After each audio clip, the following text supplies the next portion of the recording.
और आज हम बात करेंगे बिहार में लालू के उस जंगल राज की जो आज भी तेजस्वी यादव का पीछा नहीं छोड़ रही।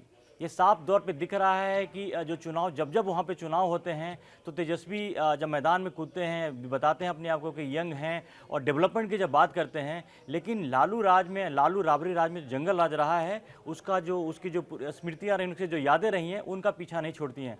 अगर आपको ये ध्यान में हो अभी चुनाव से कुछ समय पहले, कुछ हफ्तों पहले तक एक बार कोशिश की थी उन्होंने, जब बिहार में कुछ घटनाएं ऐसी हो रही थी, वहाँ जब कुछ हत्याओं का एक दौर चला, कुछ छिटपुट कहीं कहीं हो रही थी, तो तेजस्वी ने उसको जंगल राज बताने की कोशिश की। लेकिन उसके बाद हुआ यूं कि जब जब वो जंगल राज की बात करते तो जो लोग हैं या सोशल मीडिया पर लालू के जंगल राज की कहानियां ऑटोमेटिकली सरफेस पे आती गई।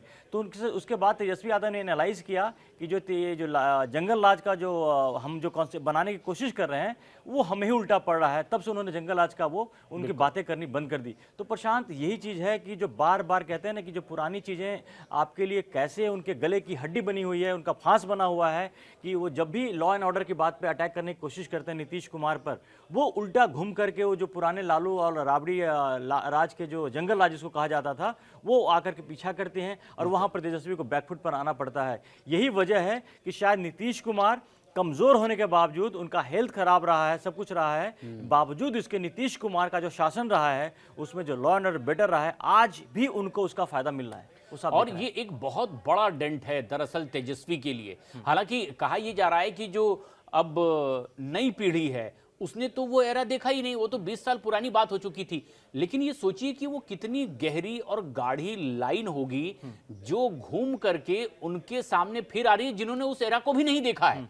और ये सबसे बड़ा एक विज्ञान के जितने भी विद्यार्थी रहे हैं ये सब जानते हैं कि एसी लिखने के लिए आता था तो विज्ञान वरदान या अभिशाप, तो तेजस्वी के लिए ये राजनीतिक विरासत तो वरदान है क्योंकि पिता की सियासी विरासत को ही वो आगे कंटिन्यू करना चाह रहे हैं। लेकिन वही अभिशाप कैसे बन जाता है, क्योंकि एक बड़ी लंबी सियासत की विरासत तो उनके पास है, लेकिन वो किस तरह की सियासत हुई, वो किस तरह की विरासत है, तो जो वरदान थी वही अभिशाप बनने लगी। बिल्कुल, अगर ये ब्लैंक पेपर की तरह सीधे सियासत में आते, हो सकता है एक नई लकीर खींचते। केजरीवाल भी नॉन पॉलिटिकल इंसान थे, वो आए और बड़ी जबरदस्त जीत उन्होंने दिल्ली में एक समय में हासिल की थी, तो लोग चकाचौंध दिखते रह गए कि ये क्या कर दिया। लेकिन तेजस्वी यादव राजनीतिक दल से ही आए थे और उसी लालू यादव की जो लीक थी, जो वोट बैंक उनका था, उसी पर काम करते हुए तेजस्वी आगे बढ़ना चाह रहे थे। लेकिन जो उनके राज में हुआ वही चीजें घूम कर आई। हिंदी फिल्म के गाना भी है कि आदमी जो कहता है, आदमी जो सुनता है, उसी में अगर हम जोड़ दें कि आदमी जो करता है वो सदाएं जिंदगी भर पीछा करती है। और ये दिख रहा है क्योंकि देखिए, ये इसलिए मैंने इसको बात को बोला, बहुत अच्छे से आपने देखा होगा कि अभी कुछ समय पहले बहुत बिहार में किसी न किसी जिले से किसी मर्डर को होता था, बीजेपी पटना में बीजेपी के नेता के मर्डर वहाँ पे हुआ, बहुत तमाम तरह की घटनाएं हुई, तो उसको तेजस्वी ने बड़े जोर शोर से उसको लॉ एंड ऑर्डर की समस्या बताने की कोशिश की। लेकिन एक फैक्ट है, देखिए मैं भी बिहार से आता हूँ, इसमें मैंने भी वो दौर देखा है जिस समय जो वहाँ पर जंगल राज के जो हालात, ऐसी बातें नहीं होती है। आप देखिए कि जब लालू की बेटी की शादी होती है उस समय में किस तरह से पटना जैसे शहर में खुलेआम गुंडागर्दी की गई, मारुति के शोरूम से कारें उठा ली गई, वहां पर यूज हुए, बहुत तरह की चर्चा तो बहुत आम हुई। और लालू के जो दो साले थे वो तो बहुत ही बदनाम ज्यादा थे कि सत्ता में वो थे, खासकर जब राबड़ी देवी सीएम थी तो उनके जो दोनों भाई थे उन्होंने इतना ज्यादा वहां हुड़दंग मचाया, इतना आतंक मचाया कि इसका कोई मतलब, इसकी इतनी अनंत घटनाएं हैं, अनंत कहानियां हैं। तो सत्ता हासिल करने पर आदमी ख्याति पाता है, ये कुख्यात होते चले गए थे जो उनके सबॉर्डिनेट्स थे, जो साथ के लोग थे। और देखिए यही चीज है जो आज भी जब हमारी टीम भी न्यूज़ 18 की भी टीम जब पहुंचती है या चर्चा करती है, नेटवर्क 18 की टीम, तो लोगों के सामने जब ये व्यूज आते हैं, जब कोई विरोधी पक्ष का आदमी कहता है तो पब्लिक से लोग खड़े होकर के कहने लगते हैं। तो 20 साल पहले की चीजें हम कैसे भूल जाएं, जो हमारे परिवारों ने देखा, हमारे गांव गलियों में जो हमने देखा, किस तरीके से सड़कें नहीं होती थी, जहां 6 घंटे लगते थे वहां अब 2 घंटे में हम पहुंच सकते हैं। तो वो लोग तो तुलना करेंगे ही। अगर वो पीढ़ी इस समाज से हट गई होती तब तो कहने को नहीं होती वो बात। लेकिन जिन लोगों ने ये अनुभव किया है वो सीधे एक काट के तौर पर वो बात रखते हैं कि अगर आप 20 साल की शासन व्यवस्था को हताशा का कारण मानते हैं, एंटी इनकम्बेंसी मानते हैं, तो उसकी काट के तौर पर वही लोग मौजूद हैं जो बहुत बुरा वक्त देख चुके हैं। और उसका एक और देखिए इम्पैक्ट इतना ज़्यादा है कि जब पिछले कुछ सालों में नो डाउट कि देखिए नीतीश कुमार का जो पहला कार्यकाल था 2002 से 2005 के बीच का जो पीरियड था, 5 से जो 10 का जो पीरियड था, वो सबसे ज़्यादा बढ़िया रहा। 2005 5 साल जो उन्होंने किया उनका गोल्डन वो पीरियड रहा। उसके बाद उन्होंने कई जैसे 2013 में इंडिया को छोड़ा और लालू के साथ जाके मिल गए, वहां से डेंट उनका होना शुरू हुआ। और वही जो तमाम एक जो बड़ा चीजें हुआ, ड्रॉबैक है कि उन्होंने बार-बार छोड़ा। बावजूद इसके नीतीश कुमार का जो एक विकास पुरुष का जो एक वो रहा वो बना रहा। और नीतीश ने नो डाउट बहुत सारे काम किए। और आज ये मान के चलिए सबको पता है जो बिहार में अभी वोट जो डालने जाएंगे उनको पता है कि नीतीश कुमार का जो स्वास्थ्य है वो एक तो स्वास्थ्य भी सही नहीं है, दूसरा उनकी जो क्रेडिबिलिटी जो पिछले सालों में कुछ में घटी है वो बहुत ज्यादा घटी है। मतलब ऑल टाइम लो कह सकते हैं नीतीश कुमार का, हर तरह से लो है। लेकिन वो भी नीतीश कुमार वो आज जीरो हो गई है ऐसा भी नहीं हुआ है, ये सबसे बड़ी बात है। बावजूद इसके नीतीश कुमार अभी भी तेजस्वी पे भारी पड़ रहे हैं। जो चुनाव का माहौल दिख रहा है अभी भी ऐसा नहीं लग रहा है कि चुनाव में नीतीश कुमार को लेकर इतनी नाराजगी लोगों के बीच में हो जिससे एनडीए चुनाव हार जाए। और ये बड़ी करिश्माई बात भी है कि जहां इस चुनाव में युवा वर्ग को मतलब ये माना जा रहा है कि सफलता की कुंजी उन्हीं के पास में है, वही तय करेंगे सरकार किसकी बनेगी। और वही युवा वर्ग एक युवा नेता से ज्यादा एक बुजुर्ग नेता पर गौर कर रहा है, उसके काम पर गौर कर रहा है। मतलब तुलनात्मक रूप से देखें तो इतने बार पाला बदल लिया नीतीश कुमार ने, उनको 20 साल की वो शासन व्यवस्था उनकी चलती रही। यानी अगर कमियां गिनानी शुरू की जाए तो कोई कमी नहीं है, तो वो बहुत बड़ी लिस्ट हो सकती थी। और जो विपक्षी है ये उनसे कई कदम आगे निकलता।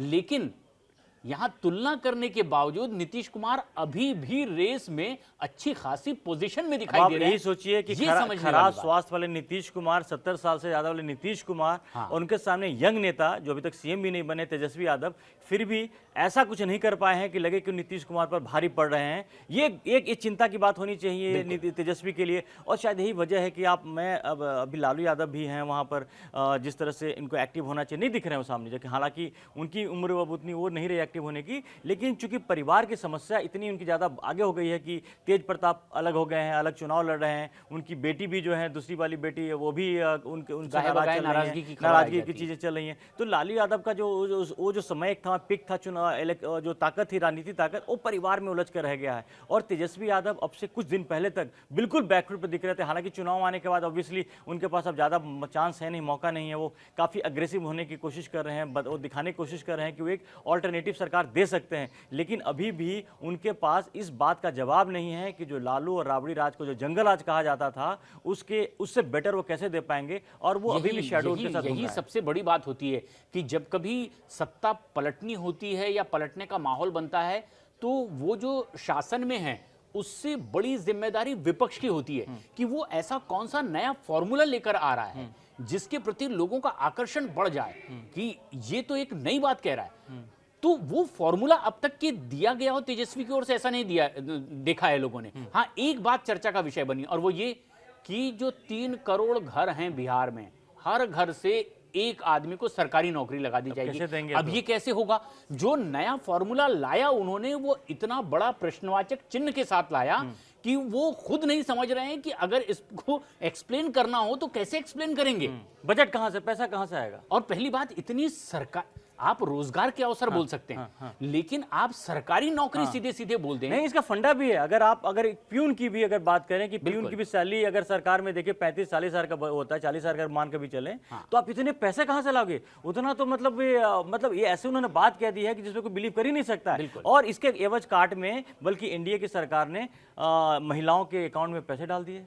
10 लाख महिलाओं के रोजगार की बात कर दी, रोजगार और बढ़ा दिए, जीएसटी का वो कर दिया। तो ये, और दूसरी बात, चलिए हम तो उसकी बात अलग करते हैं कि जो प्रशासन की बात, एक बात और जो परेशान करने वाली रही, भ्रष्टाचार। लालू यादव की अगर सरकार गई, राबड़ी देवी की सरकार गई, इसमें 2 मुद्दे बड़े थे, एक जंगल राज और दूसरा भ्रष्टाचार। वो भ्रष्टाचार का जो वो रहा है अभी भी, जब आए लालू प्रसाद का वो जो अभी पीछा नहीं, अभी खुद तेजस्वी यादव के ऊपर केस चला है, अभी सब तमाम चीजें। लालू प्रसाद यादव तो सजा याफ्ता है ना, सजा याफ्ता है, तो जमानत पर है। निचली अदालत से लेकर ऊपरी अदालत जमानत पे चल रहे हैं। उन्होंने हर अदालत में उनके खिलाफ यह फैसला आया कि यह भ्रष्टाचार इन्होंने किया है और इसीलिए तो कोर्ट से सजा सुनाई गई और है। उन्होंने स्वास्थ्य के आधार पर जमानत मिली हुई है, हाँ, लेकिन वो बैठ तो के पॉलिटिक्स कर रहे हैं वहां वो पर वो। फिलहाल बाहर हैं, लेकिन वो सजा याफ्ता हैं और यही उन्हें नहीं, सजा मिली है इस बार। खतरा इस बात का भी है प्रशांत कि चुनाव के बाद अगर रिजल्ट अगर इनके फेवर में नहीं होते हैं, तेजस्वी यादव का जेल जाने में कोई बड़ी बात नहीं कि जिस तरह के केस में फंसे हैं वो, क्योंकि परिवार के वो- कई सदस्यों के हाँ। नाम उससे जुड़ते चले गए, एक बिल्कुल। तरीके की श्रृंखला नौकरी के बदले आरोप जमीन, लगे हैं। नौकरी के बदले जमीन केस बहुत ही ज्यादा सीरियस है और एलिगेशन पूरे परिवार पर है, उसमें तेजस्वी भी शामिल है। तो उनके जो अभी भी जो जेल जाने का जो रास्ता है वो बंद नहीं हुआ है, अभी भी खुला हुआ है। इसलिए तेजस्वी यादव का बहुत डेस्परेटली इस बात का इंतजार कर रहे हैं कि किसी भी तरह चुनाव उनके फेवर में आ जाए, ताकि एक चुनाव पर फेवर में आने के बाद बिल्कुल, चीजें बदल बिल्कुल, सकती वो हैं इसी फिर का इंतजार कर रहे हैं। और जब क्या होता है, पब्लिक तुलना करती है, क्योंकि जब चुनाव आते हैं तो तुलना करना होता है कि कौन सत्ता पक्ष है, कौन विपक्ष है, कौन इसके पक्ष में है, कौन विपक्ष में है,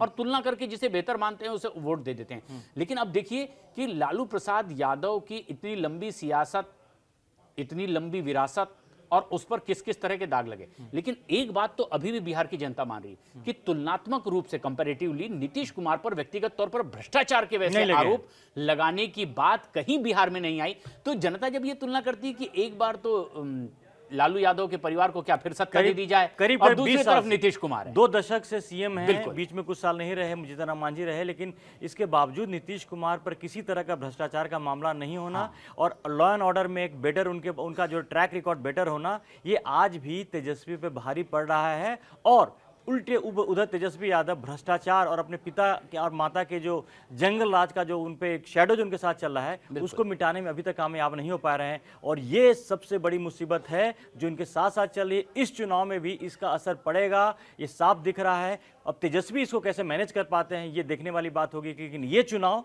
जाहिर तौर पर तेजस्वी के लिए करो या मरो का चुनाव है। अगर ये चुनाव क्योंकि नहीं ये जीते, भविष्य निर्भर करेगा भविष्य निर्भर उनका करता है। कि अगर सियासी भविष्य क्या होगा। यहाँ से तय होगा कि तेजस्वी की राजनीति का जो आगे का भविष्य है वो किस डायरेक्शन में जाएगा। तो तेजस्वी इसीलिए उनके लिए मैं बार बार कह रहा हूँ कि करो और मरो का चुनाव है। तो देखिए तेजस्वी अगले 1 महीना कैसे मैनेज करते हैं। जब 14 तारीख के जब नतीजे आएंगे तो तेजस्वी का वो फ्यूचर का भी डिसाइड वहीं पर होगा। तो इन तमाम चीज़ों पर हमारी नज़र बनी रहेगी। अगर आपने कड़क को सब्सक्राइब नहीं किया तो सब्सक्राइब जरूर करें। फिलहाल के लिए धन्यवाद। धन्यवाद।